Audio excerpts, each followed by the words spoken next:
hello, good morning for me. Because of that, it is a beautiful day in Chicago, and so it may be a little louder because it feels like the city is more awake than usual, which is great because that means that spring is coming. It also means that the light is a little different than I'm used to, so I recognize that, I don't know. Here's a fun fact that I actually was never going to talk about, but I actually have a minor in telecommunications and was in a production track for a very hot second.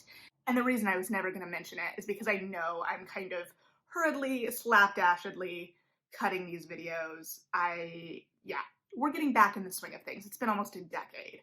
But also, one of the reasons I went down to a minor is that I realized very quickly in terms of the production track where we had to kind of do everything, which now is very normal. But when I was starting, we were still filming. Undergrad still had to film on actual film. We weren't allowed to check out digital equipment. So regardless, I realized very quickly that I can tell you when something looks bad, but I'm not necessarily great at fixing it, especially after like trekking with one of those light kits. Those light kits were so heavy. Anyway, that's neither here nor there. Lighting's gonna be a little weird today. But we finished a month, which means it's time to talk about, at least for me, the books that I read in February. The first book I read was a young adult, and it was We Free the Stars by Hafsa Faisal. This is the sequel to We Hunt the Flame. And I know when I was talking about my anticipated reads, I was like, I really should reread We Hunt the Flame. I didn't, because I'm bad at rereading. I know I've got a lot of rereading planned later this year, and I've reread a couple Bridgerton, but as a whole, in my recent reading life, I haven't been great at rereading, and I'm trying to get better at that. I'm just like always looking at the TBR and all the things I want to tackle. So I picked it up, and of course I did read the first one. So I did have a slight like reacquainting myself with the world period with it, but I quickly sunk back in, and I did have similar pacing qualms to the first one in that I felt like there were opportunities for it to be tightened.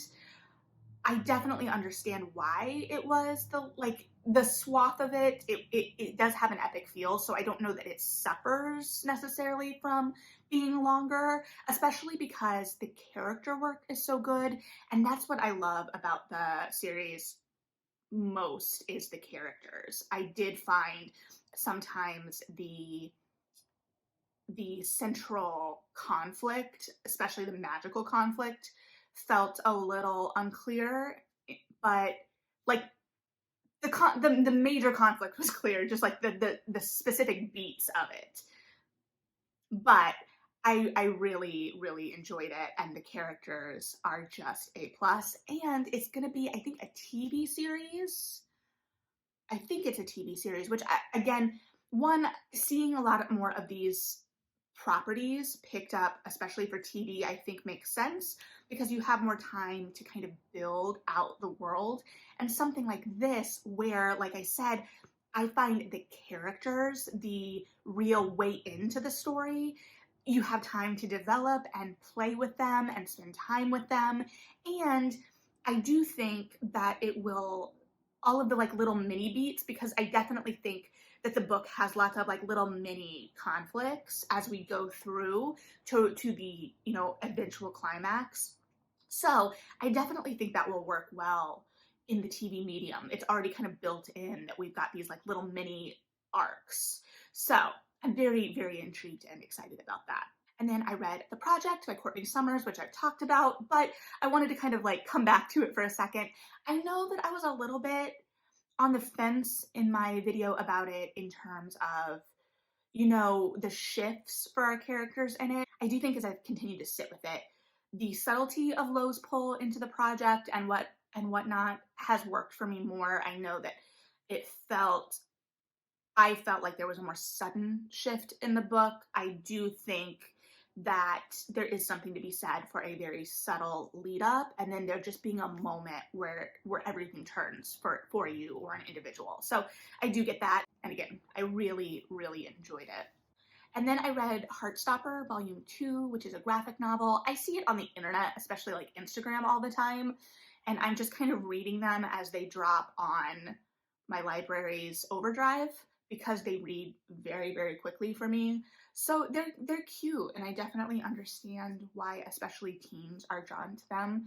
This one definitely had much more of a coming out plot line in it, so I'm anxious to see where the next one goes when my library gets it.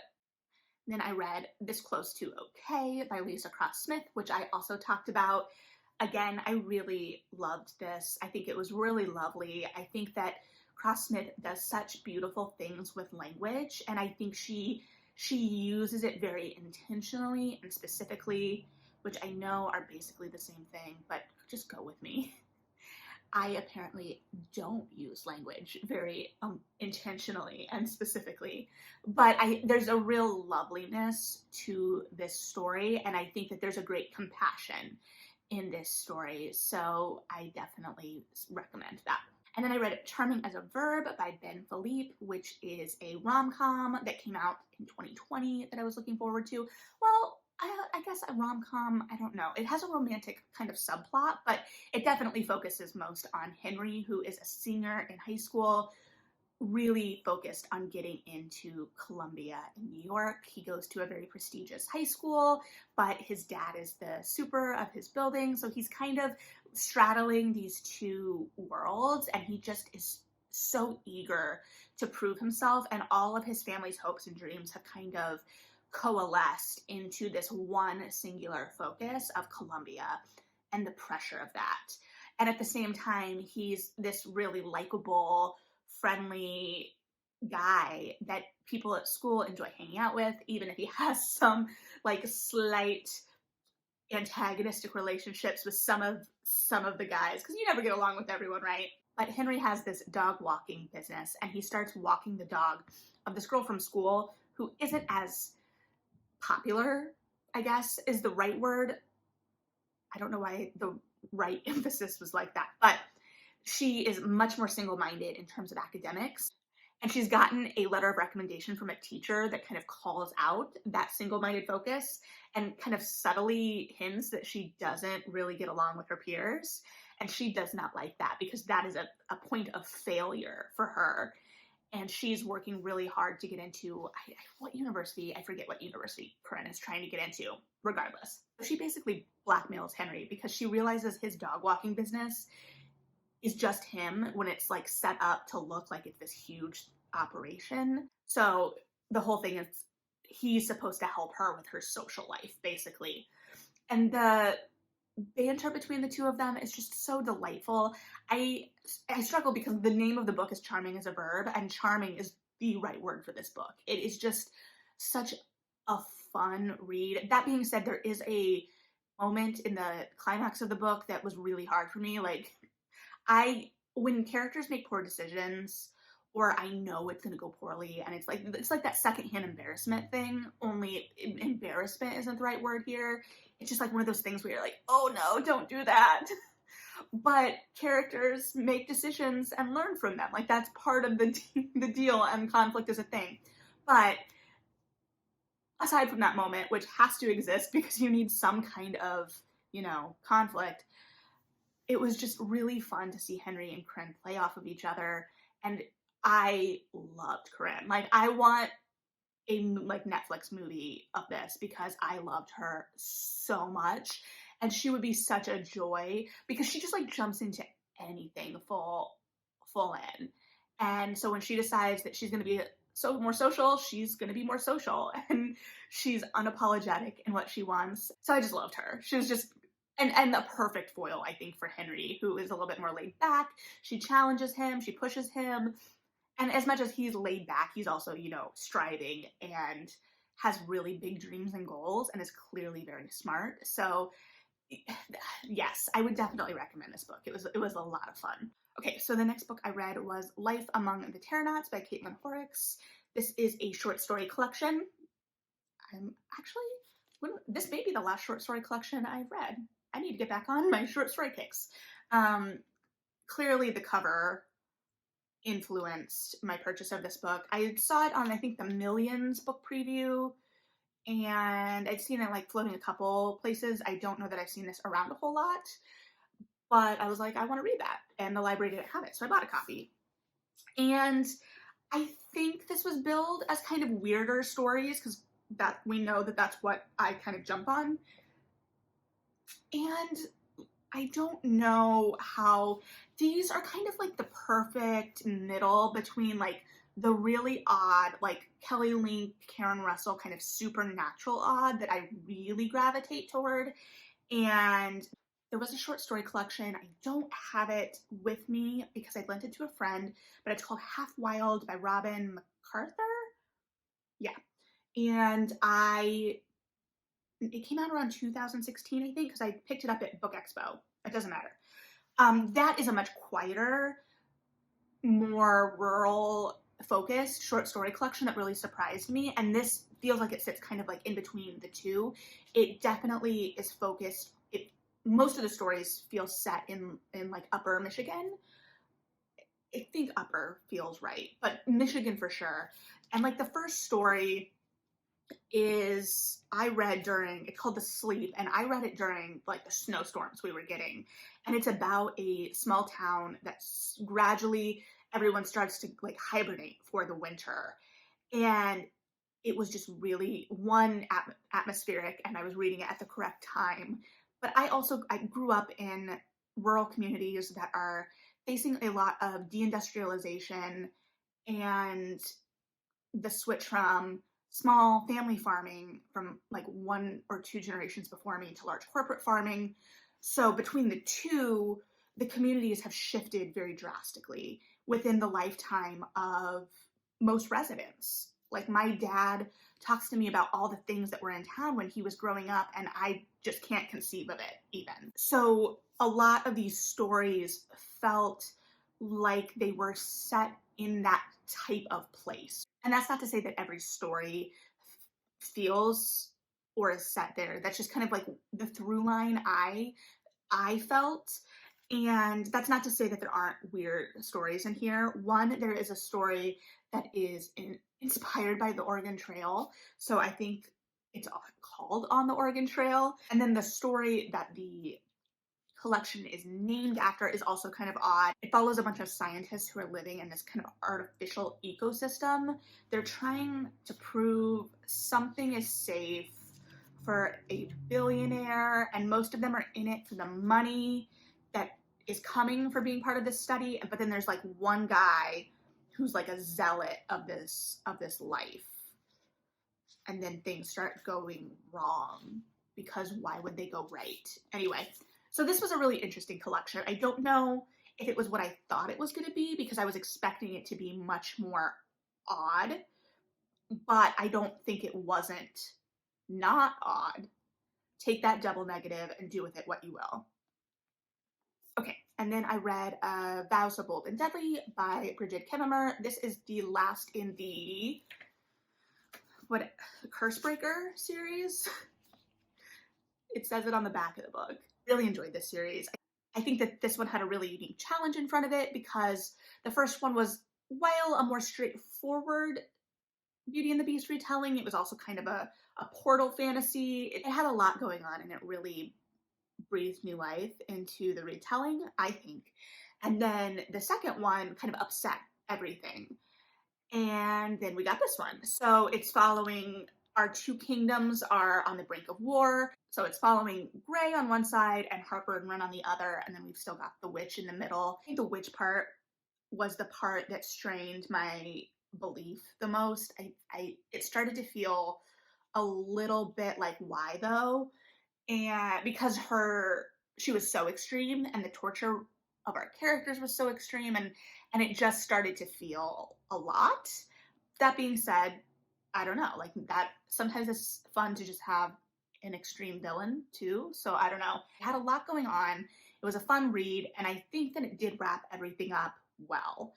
So I think that this was a fun series. Okay. Then I read Makeup Breakup by Lily Menon. I really, really, really wanted to like this one, and I didn't. And I think it had everything going for it. It was hate to love. It's from an author I love. I think what hurt it for me, or what I didn't respond well to, were a couple of things. The lead character often felt really immature in her reactions to things. And I think that part of that is that we were only seeing, it was first person. I don't think we ever got the hero's perspective. And so we were seeing everything through her eyes. We didn't get the kind of depth to things, and her reactions often did, yeah, feel kind of immature. It's about these two rival apps, and also like our heroine's app didn't feel as tangible as our hero's app. Like we saw how his worked and we knew how hers was supposed to work, but it always kind of felt like this ethereal idea rather than this active thing she was working on. It did have a best friend and coworker that I really enjoyed, especially because my mind kind of set her as like a Judy Greer type character. Yeah, I think I needed more emotional depth from both the hero and the heroine. I think that because we didn't get as much of that. The banter often just felt mean and like why? And then when they were going up against each other at this kind of the climax is this pitch for development opportunity, which is good, but it just what they but then like watching them try to sabotage, especially the heroine starts a lot of it, kind of sabotage each other before this or mess with each other. Maybe I'm just too old and stodgy now, and I'm just like, that's not very professional, especially because so much of it felt so petty. Like he moves into the same office building as her and is getting along with the other tenants better and is throwing this party on the roof because they have the money to throw a big party with free alcohol, and people are going to show up to a big party with free alcohol. And she's bitter because people haven't like accepted her invitations that haven't involved free alcohol. And she like hires a mariachi band to set up in the corner of the roof that he hasn't reserved so that it kind of like ruins his party. And he's like swings it around, but also like why? That's just so petty. And we never really addressed the pettiness of it. I don't know. It wasn't my favorite. I'm still gonna read, but I think too, maybe it felt too young. This was her first adult romance, and I think we get a little bit more like sexual content, but it still felt maybe a little too young for me. And then I listened to Cultural Warlords. This was not a book I particularly wanted to consume, but felt like I had to because it is exploring the darker sides of the internet that I don't ever want to touch with a 10-foot pole, but feel like I have a responsibility to know like what is out there. So it was disturbing because these ideas are disturbing to me. I don't know if it particularly painted a more clear picture for me in terms of what's going on. I don't know either, though, that there is a clearer picture to be painted. So I might have been looking for conclusions or illumination as a kind of comfort that just isn't there because these are not things that are going to provide comfort. So then I read the Gilded ones, which I have already talked about and I'm not going to spend much time on because I am getting long-winded again, but definitely worth your time and read. And then I did the Extraordinaries, or Extraordinaries, I guess, however you pronounce it, by TJ Klune, which is his young adult superhero novel. This one was fun. There was an A+ manatee simile in it that anytime you throw a good manatee reference, I'm in, and this was an excellent, probably one of the best manatee references I've read. But there were a couple things that held me back. The portrayal of the police in it, like I get the police being involved in a superhero story, but our main character's dad is a police officer, but he had been demoted from detective for assaulting a witness. And it just never really grappled with that. Rather, we saw the dad judging our main character for all of his choices and what he was doing, but there was like clearly some self-reflection that also needed to be happening that we just didn't get an eye into or a commentary on. That was a little hard because, yeah. And then the nature of the banter. The quirkiness is high in this, and I really loved it, but our main character is really oblivious. But it almost goes on a little bit too long because it kind of spoils something that had the potential to be an actual reveal at the end, an actual plot twist. But because our character is oblivious for so long, it spoils it. And I don't know that it was necessary. I think there was an opportunity to kind of tighten it up and cut some things that would have allowed it to still be quirky and funny and fun and showcase this really dynamic, fun friend group and still have that twist be an actual surprise for the readers. If I guess the intention was to surprise the readers with it. Maybe it wasn't. Maybe we were supposed to know going in. I don't know. But it felt like we were being set up to expect one thing with this other thing being the twist. And it felt to me like we showed our hand a little bit too much with that. That being said, it was a really fun read. I'm excited to see where it goes. I'm not usually a superhero person, so I don't know if it was the superhero stuff. I don't know. I don't know. And then I read Waiting for a Scott Like You by Eva Leigh.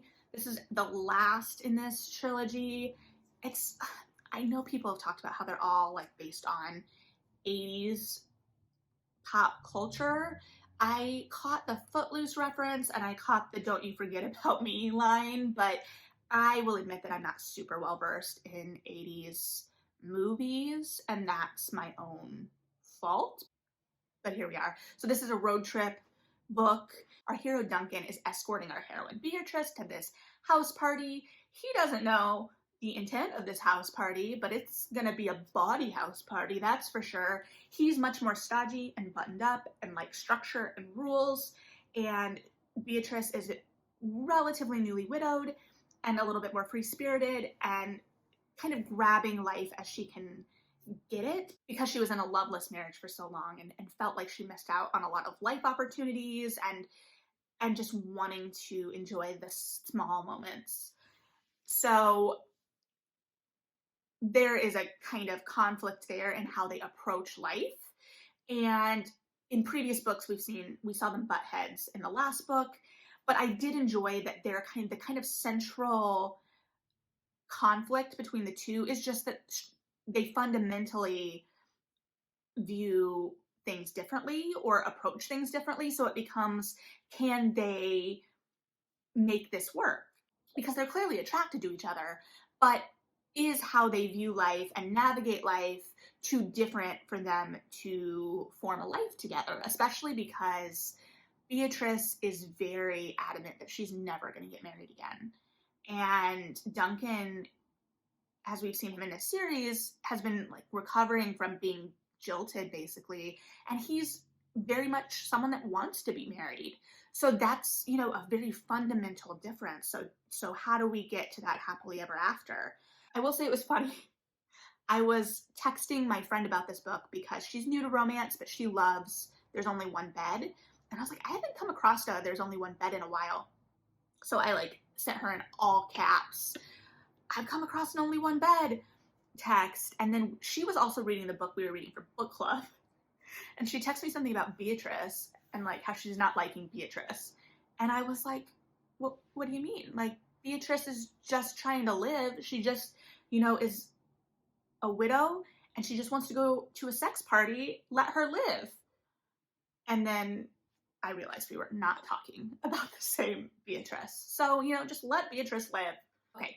And then I read Honey Girl, which I also already talked about. Really delightful. Much more of an internal novel the more I think about it. I definitely still think it is more Grace's story than anyone else's, but it's really lovely.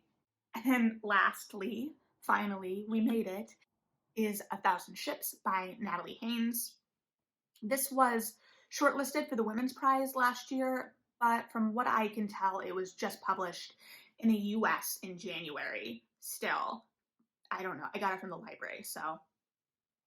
But this follows the Trojan War through the eyes of the women involved and impacted by the war. So it kind of traces the women we get across mythology through both the Iliad and plays that we got out of the Greeks. And I haven't read all of the play cycles that we're pulling from. I'm a bad theater major like that. And I had to kind of revisit. I was like, wait, yeah, no, I read that one. It's been a long time. I need to revisit. We're clearly having a resurgence of looking at classical works through new lenses and new ways in, which is great. This is much less like the Madeline Miller kind of like strong laser focus on not minor, but one piece of something, and is a more swath of the Trojan War and how war impacts women and how women can be heroic in war, particularly like this style of war, because it's, much different. But it structurally, when I mentioned in the upstairs house video, like the book that I was like, oh, I read a book recently that I was like, there was a missed opportunity with the structure. This was it. And it was very episodic because I think you have to be. And it starts out with our Sing Muse, which is great. And then we like kind of swath through, and we get through lines of the Trojan women, and we get a through line of Penelope, Odysseus's wife. So Penelope is through letters that she's writing Odysseus, supposedly, or that's the conceit. The Trojan women is just kind of a third person, which I was like, okay, because we know the Trojan women, the play, which I don't know if I've revisited for a long time, but because it was named the Trojan Women, I kept wanting it to be like a Greek chorus or feel more chorusy than it did. And I think because we were having all of these different kind of literary types pulling from, so we were getting the Iliad, the epic poetry, Sing Muse, and it seemed like we were kind of leaning more into the epic poetry there. I don't really know why we chose to use letters with Penelope. And I felt, we got the fates later. We got like one bit with the fates where we talked about the strings. So I almost wanted, of what we got, I think it would have been easiest to kind of lean more into the fates and the strings and the way these stories weave in and out of each other, which I think is what the narrative is leaning into fundamentally. I think structurally that's where we're sitting, but I feel like it could have been buffered a little bit. And I don't know. Like I loved it. I just felt like there was an opportunity there to just go a little further. This also had a lot of like really gorgeous language, really poignant sentences. I did feel like sometimes it was about the poignancy of the sentences rather than the characters, and that might be because it was so episodic and we were getting such little slices. It felt like, okay, like we're using this character to make this point about war rather than feeling organic all the time, and some of that may have been how the structure was working together. Again, I really, really liked it. Because this was trying and I could see where we were going, what we were wanting to do with this, I wanted it to push just a little further. I really enjoyed my reading experience. I think a lot of people are going to really enjoy their reading experience. I was just like, there's an opportunity. There's an opportunity here. Well, how are we going to really push this? So I don't know. I've babbled on a little bit as I do, but I'm really happy with February. I think I read a lot of great stuff. So I'm going to just try and keep the momentum going, especially because I felt myself slowing a little bit. But there's a lot more good stuff on the horizon. So I guess, did you read any of these, whether in February or not? What did you read in February that you really enjoyed? Yeah, let's just talk about how we feel about our reading lives for a second. But I'm anxious to see where I continue to go. So thanks for hanging with me for a bit and listening to me babble about my reading life. Again, I'd really love to hear about yours as well. So have a great one and read something good, and bye.